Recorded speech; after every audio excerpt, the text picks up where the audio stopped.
İsveç'e sığınan Doğu Türkistanlı Uygur genç Tuğluk Hamit, ortaokuldaki sınıf arkadaşıyla 60 küsur yaşındaki anne babasının yerel yönetim tarafından 18 yıl hapis cezasına çarptırıldığı haberini aldı.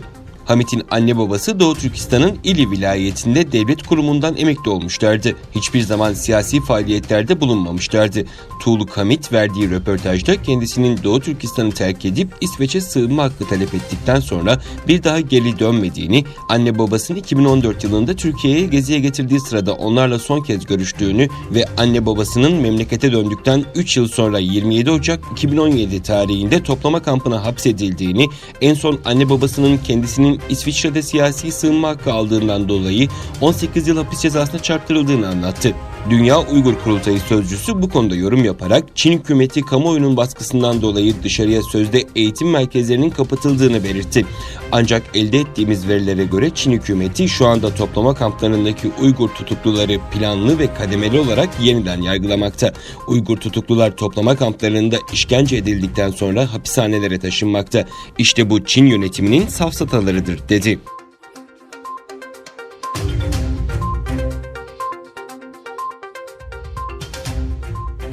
Uygur Akademisi İcra Kurulu Başkanı Abdülhamit Karahan ve Akademi Genel Sekreteri Dr. Ferhat Kurban Tanrıdağlı ile Ankara Üniversitesi öğretim üyesi Doçent Doktor Erkin Emet ve Uygur Araştırma Enstitüsü Asistanı Muhammed İlham, AK Parti Dış İlişkilerden sorumlu Genel Başkan Yardımcısı Cevdet Yılmaz'ı ziyaret etti. Ziyaret Dünya Uygur Kurultayı, Uygur Akademisi, Çin Araştırmaları Enstitüsü ve Uygur Araştırma Enstitüsü temsilcilerinden oluşan ekip olarak gerçekleştirildi. Başkan Cevdet Yılmaz'a Doğu Türkistan'ın güncel durumu, Çin'in toplama kampları ve Türkiye'deki Doğu Türkistanlıların sorunlarıyla ilgili bilgi verildi. İlgili raporlar takdim edildi. Başkan Cevdet Yılmaz, AK Parti olarak soydaş ve dindaşları olan Uygur Türklerine gereken desteği verdiğini ve vereceğini ifade etti. Heyet ayrıca Milliyetçi Hareket Partisi Mersin Milletvekili Olcay Kılavuz'u Türkiye Büyük Millet Meclisi'ndeki ofisinde ziyaret etti. Ziyarette Olcay Kılavuz'a Türkiye Büyük Millet Meclisi'nde Doğu Türkistanlıların haklarını savunduğu için Dünya Uygur Kurultayı, Uygur Akademisi ve Çin Araştırmaları Enstitüsü tarafından teşekkür plaketi verildi.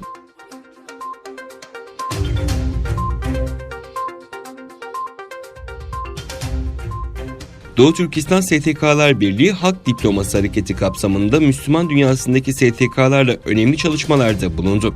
13 Ocak tarihinde Brunei ve Malezya'dan gelen STK'lardan VADA, ABİM ve Global Peace temsilcileriyle gazeteciler Doğu Türkistan Marif ve Dayanışma Derneği'ni ziyaret etti.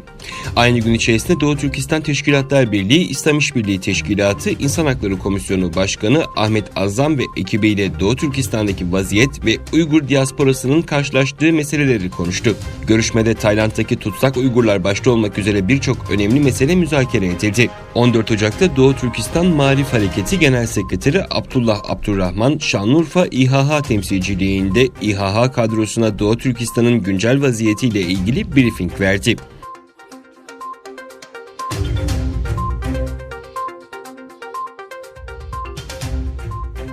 Çin'in ABD ile tamamlamak üzere olduğu birinci faz ticaret anlaşması kapsamında 200 milyar dolarlık ithalat yapma sözü verdiği iddia edildi. South China Morning Post'un haberine göre Pekin yönetimi 2 yıl içerisinde ABD'den 200 milyar dolarlık ithalat yapma taahhütünde bulundu. Çin bu ithalatı enerji, hizmet, tarım ve sanayi gibi sektörlerde yapacak.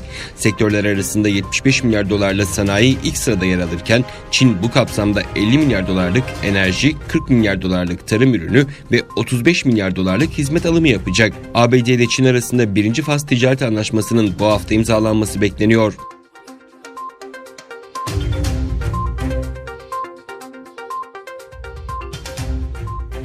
Çin'de aniden çöken yol üstündeki otobüsü ve etrafındaki yayaları yuttu. En az 6 kişinin öldüğü olayda 10 kişinin de kaybolduğu belirtiliyor. Çin'in Çinkay eyaletinde bir yol çöktü. Şining kentinde meydana gelen olayda yolun çökmesi sonucu oluşan çukura otobüs de düştü.